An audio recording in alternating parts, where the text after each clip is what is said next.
There's no science to this. It's nothing crazy. Right. I'm telling you, being happy is the bait to get you in here. Now that you're here, what do you want to do with your life?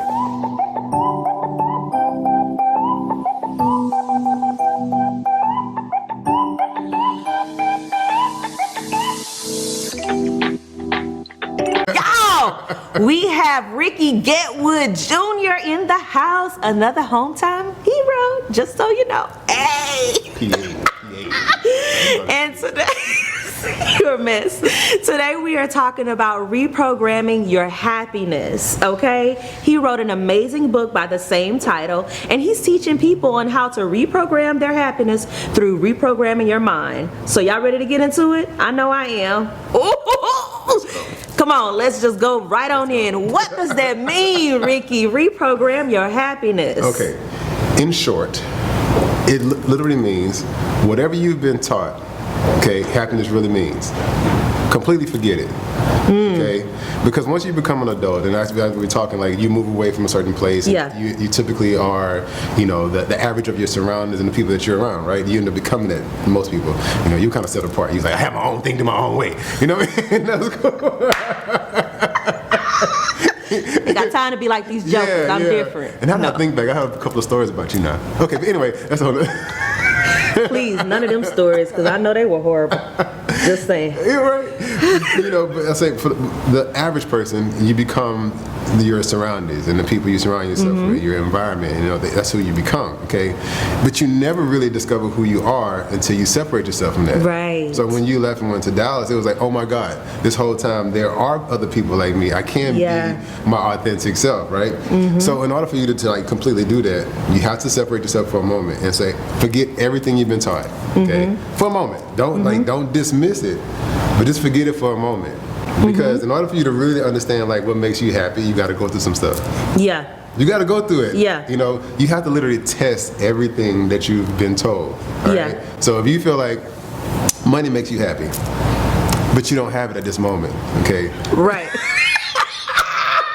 Let's be real. Money makes me happy.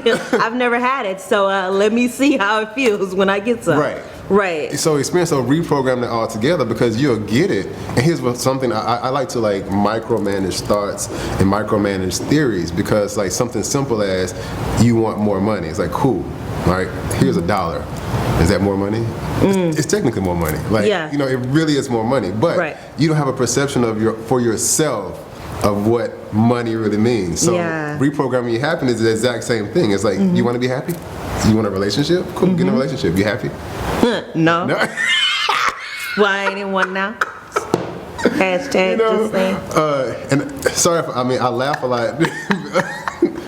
Laughter feeds the soul. It really does. Just saying. And that's something else that I'm gonna put apart because I feel myself going somewhere else. But what's gonna happen? You know, so when I say reprogramming happiness, it's like, you know what? For the moment, okay, just think about a computer. Like when you're reprogramming a computer, you're not necessarily trashing everything. You know what I'm saying? What you're doing is just inputting new software or updating it, right? It doesn't mean that, you know, this computer's completely trashed because you still need your motherboard in order to function, all right?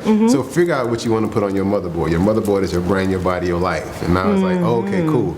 Now I figured that a relationship doesn't make me happy. Okay. What type of relationship you want actually makes you happy. You know what I'm saying? Right. Now, not just being in one, because you being a mess. I get you one. Swipe up. Get you right. Swipe to the left, to the right. You can easily get one. Answer the DMs that come through your Facebook Messenger. Lord have mercy. Look. So tired of them. Yeah. I don't even understand how. Okay, we're not going on that subject. We're gonna go there because I have some talk about that. Listen, I'm so tired of the DMs. I don't even get it. And then have the nerve to say you're what was one of the lines? You're a different type of caliber of woman that I'm accustomed to. So if you know that, would you think it would be right for you to send me a DM? Okay. Because he's completely fooling himself. And they are completely, you know, it's so, for the lack of a better term, it's so stupid, all right? I just got to be honest and say it's stupid. Because, like, people say certain things and they do certain things, but not completely understanding why they're doing it. Right. They just do stuff. And, like, realize what you're saying. If you say you're a different type of woman, You're a different type of woman. Negro, you need to do a different type of thing. Come on! Why you still gonna try the same thing? like. They liking all your pictures, hoping that who is this guy? Let me go see why he liking all my pictures. No, I believe in the blessing of the block. Yeah. Who's this fool? Block. Keep on moving. Don't be a stalker. You know what I mean? Sorry. So getting back to like just thinking about like understanding what reprogramming happiness really is, and it's completely undefined. And I always say that like it's really undefined because as soon as you figure out that you know, you realize that you don't know. Right. But that's the beautiful thing about evolution, understanding like life and really becoming one with God, because everything is it's so unexplainable. Like you get to a point where you can explain it just a little bit, and then you realize it's too many dimensions. Right. So it's too many dimensions. So as soon as you cut yourself off and say, if I get this thing, I'll be happy. You technically you've stopped living. You stop allowing yourself the blessings. You stop allowing yourself the opportunity to grow because you say, if I get that person, I'm done. It's like, that's it? Right. That's it? And you're still not going to be happy. Yeah, that's it. So that's what I say when I say reprogramming happiness. It's completely dismiss everything you've been taught, experience life, and then create the type of happiness that you feel like you want and deserve. You know what I mean? Completely put it all together. And thinking about that, Ricky, let's talk about some of the things that you've experienced, because you have such a transformational story. You've been through so many different things. like seriously, when we think about reprogramming your happiness, this is not telling you how to do it. It's about, this is what I've been through. Yeah. And this is how I overcame. Yeah. This is how I got to this next level. Right. So take the people through that journey. Which one? There's like 9,000 of those. The most relevant story that makes sense, that really catapulted me into like this new mindset that I have, is just being homeless. Going through a bad relationship, being emasculated, getting kicked out the house, end up having me be homeless was like one of the worst things and the best thing that happened to me. I always say, like, now I have a new respect for failure. I have a new respect for hardship, because like it's really just a yin and a yang, and it's the balance of life. You know what I mean? Once you're in it, you understand it's like, okay, you got to go through the hard stuff. Yeah. It has to be hard. It has to. Has to be. If it's not hard, then you can't appreciate the good stuff. If it's not sad, you can't be happy. You know what I mean? But the problem with most people is they're so comfortable in this middle place. Come on. Like the middle place is like, hey, I'm comfortable just enough, even though I know I'm not completely happy. You know what I'm saying? I'll settle for this particular situation. It's like, no, you know what I'm saying? Yeah. You don't want to settle in life, because then what's the point? And then you get to your 70s, 80s, and you realize you can live a life. So going through being homeless put me in a place where it's like, yo, I'm either going to take my life or I'm gonna get my shit together. That was literally it. That was the main story that got me to a place where it's like, from here on out, everything I do is going to be super intentional. That intentional part, that's the big thing right there. And you know, I love the whole thought and wanting to be intentional. Yeah. But it's difficult for most to actually say, I'm going to live intentionally. Right. So what are some of those things that you did in order to live intentionally? Honestly, and I normally don't correct people, but I'm going to correct you when I say this. It's only difficult because you're not used to doing it. Yeah. Yeah. Like nothing in life is really hard. You just have to create the new habit of doing it, right? That part. So it's just like, oh my God, this seems so hard. Yeah, because you've never done it before. Okay? It's just like working out. I was like, people, it's so hard to work out. Because you haven't done it in 10 years. But it's... That's the reason. It's only hard because you've never done it before. Like, for instance, I used to literally hate reading. Okay, I've been in reading classes my entire life. Okay, but now I realize that it wasn't that I had a reading problem. It just they didn't know how to teach me. Right. I grew up in Port Arthur. You know what I'm saying? I'm sorry. Shout out to the school district in Port Arthur. But anyway, y'all didn't know how to teach me. Sorry, guys. Listen. But anyway, it's just, it is what it is. Right. And so, and the funny thing is that I could read, but I couldn't comprehend. Yeah, retaining the information. And because here's another thing I discovered. This is why I say discovery, like self-discovery is really life. Yeah. That's really, really life. It's understanding why you do what you do. As soon as you understand why you do what you do, all this stuff makes sense, right? So I was just like, it's not that I can't read, because I actually read very, very well. I can articulate very, very well.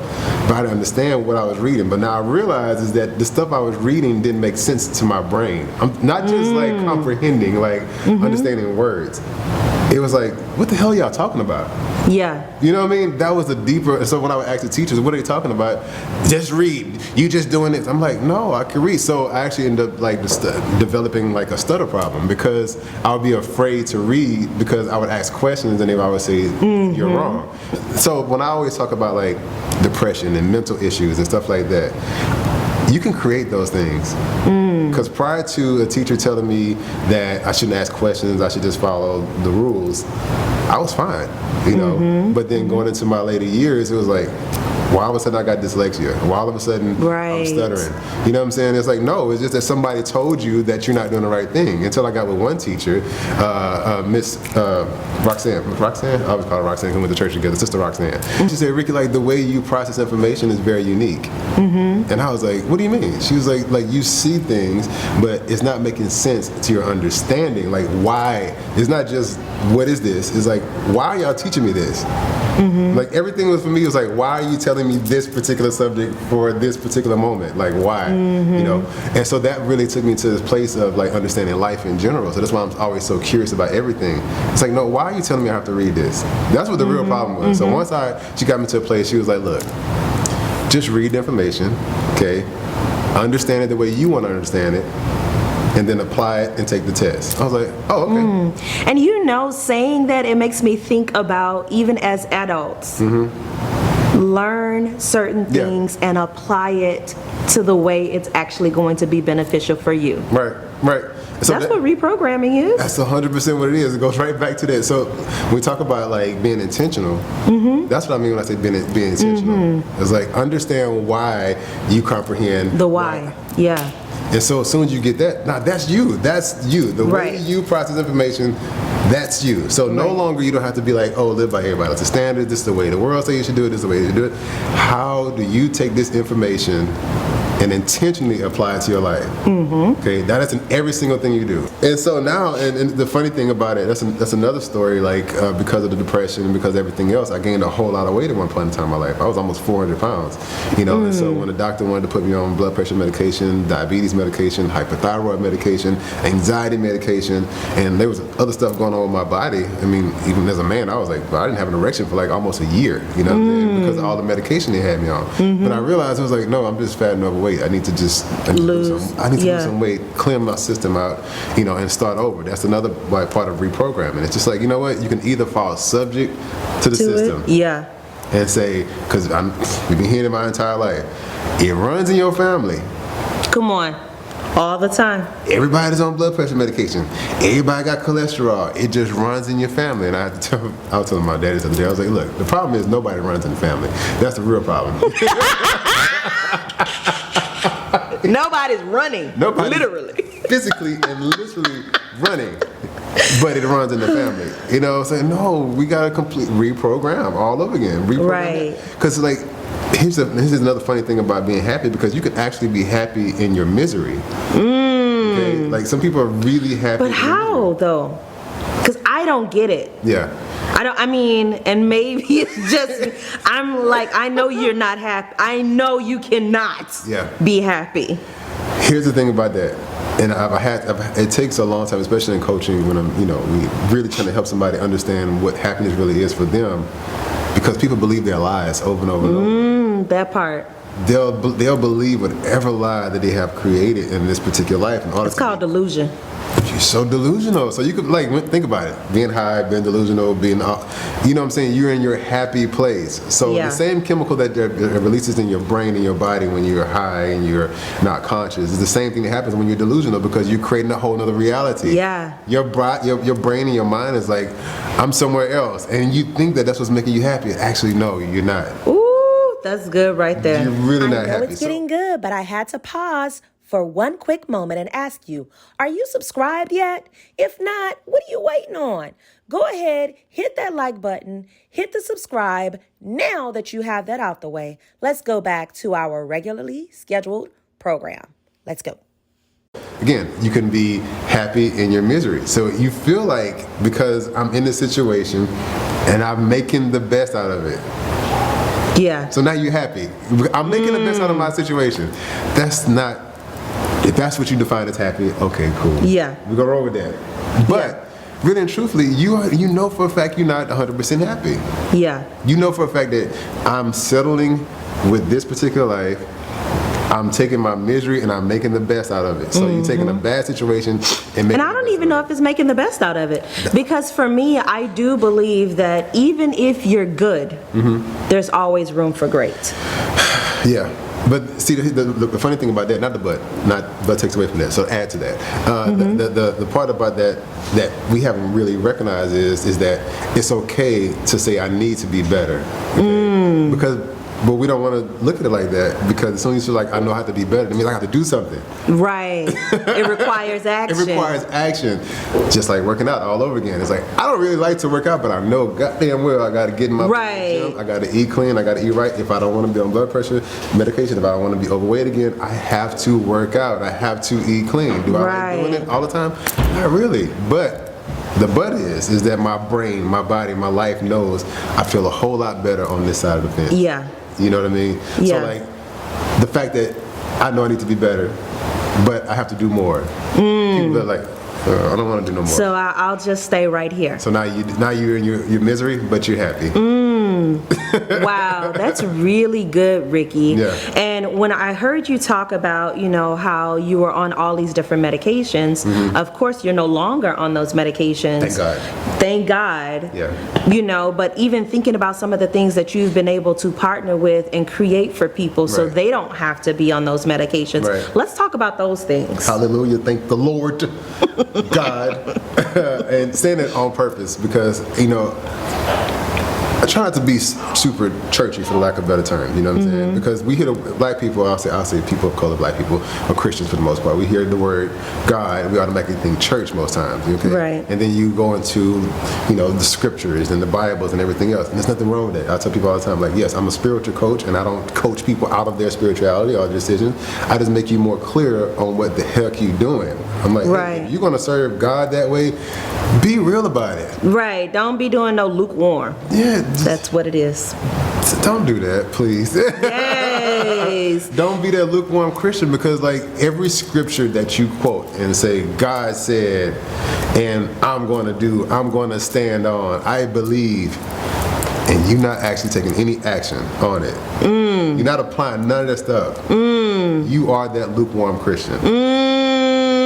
Ooh, some viewers may have logged off. I'm sorry. But it's for you. And I'm not sorry. I'm not sorry. Right.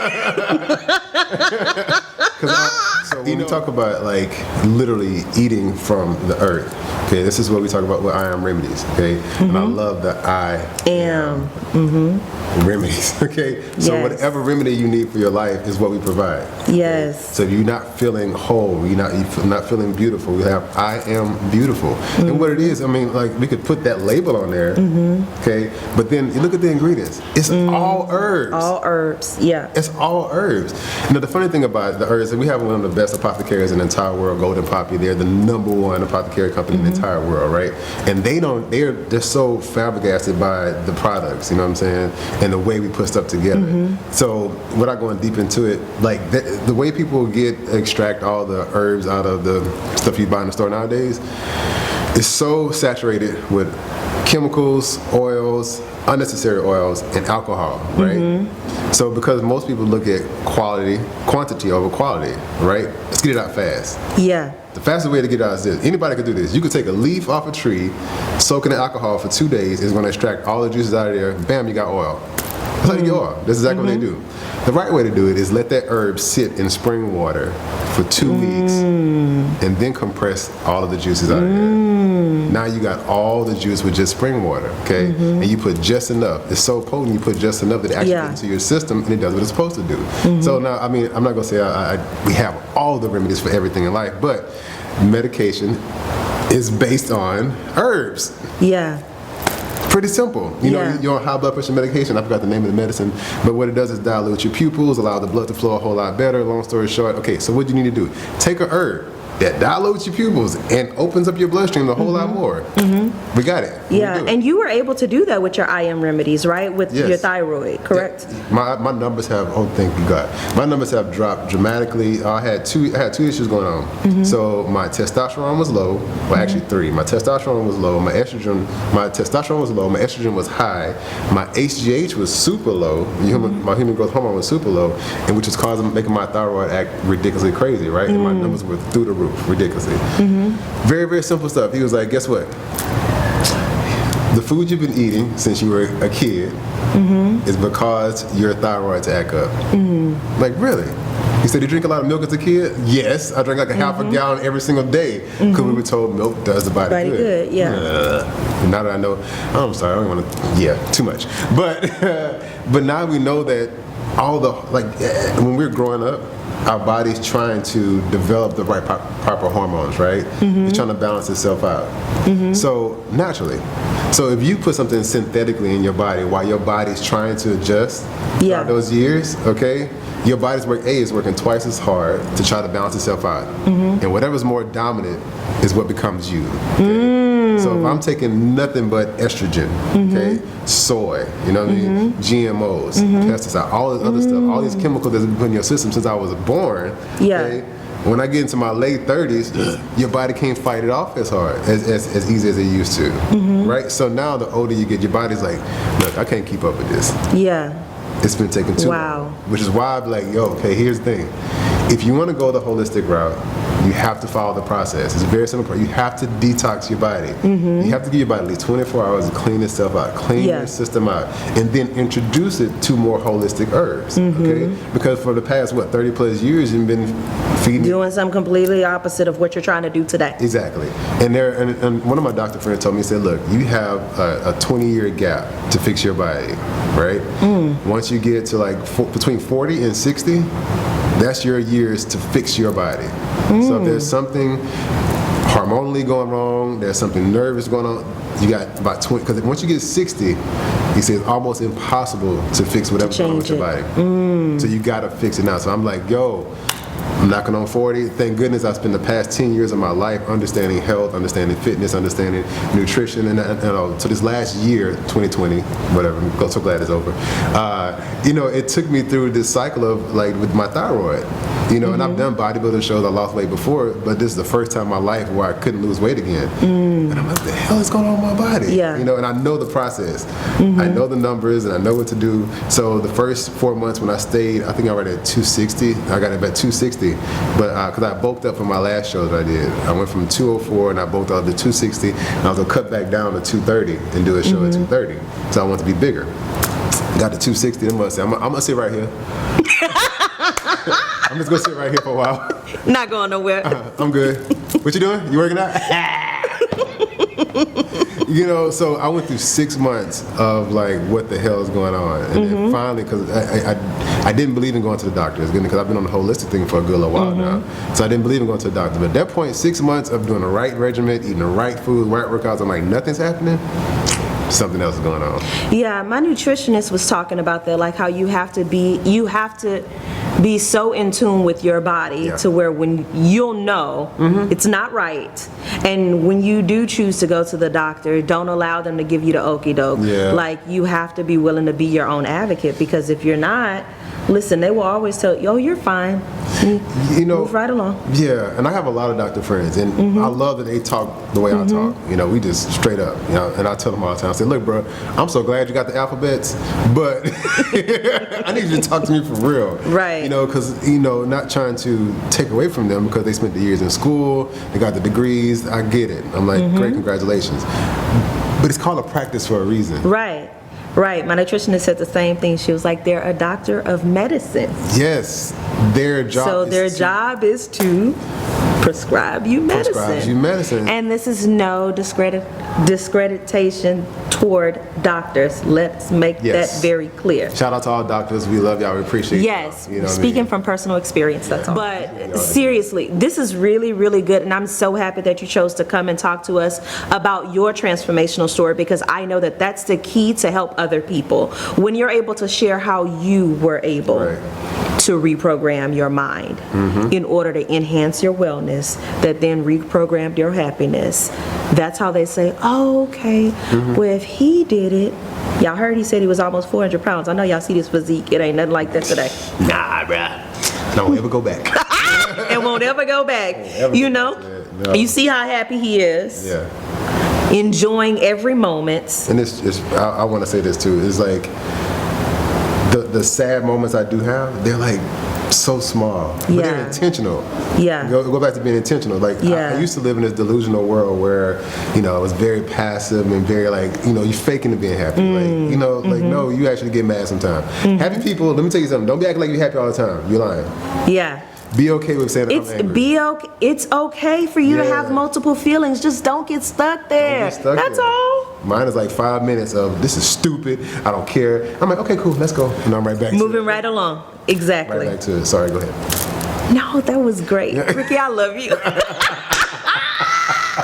This is what happens when you get people from Port Arthur together. Just saying. Man, like for real. And that's another thing. Like for you, for everything you got going on right now, I'm happy for you. Like when I said I'm literally. I know you are. I appreciate you. Because like, not that like yeah, we come from Port Arthur, and it's not that there's not successful people from Port Arthur. But the expectations are so low. Come on. For what we're doing. Come on. Because we have plenty, we're always one to put those that play sports music on and pedestals. Sports. But we have so much great talent that come from Port Arthur, even outside of sports and music. Right. So when I see you doing this, I'm like, yo, please, follow her, like her, support her. I really hope that y'all putting money in her pocket right now. Quit playing. She's doing an amazing thing, and if you ain't, stop talking about it. Here's what I don't want you to do right now. I'm sorry. I'm just saying. Let me tell y'all this. I got to help y'all out right quick. Okay, when you see somebody doing what we're doing right now, all right, they're doing this by themselves 9 times out of 10, and they need financial support. Okay, so I need y'all to go to her website. I don't know if there's some type of donation thing or whatever. Give her some money to help her doing what she's doing. Okay, because all y'all gonna do is go spend the money anywhere else anyway. You're just wasting your money. So stop wasting your money. Okay, I'm done. Y'all heard that commercial, take it. Thank you, Ricky. I truly appreciate you. You all make sure if you are not supporting Rickey Getwood Jr., you do that as well. You can follow him on all social media platforms. The link is below. Make sure you get some of his I Am Remedy. Oh my goodness, it's amazing. I am currently using the I Am Beauty, and I'm going to give you some feedback on it in 30 days when I complete it. And also, if you don't have his book, get his book because it's great. I'm just saying. And if you need a coach that's going to help get your physique right and your mind right, either one. And I only surround myself with people who are doing dope things too. So, y'all. Yes. I'm happy. That's it. I'm done. Thank you, Ricky. I appreciate you.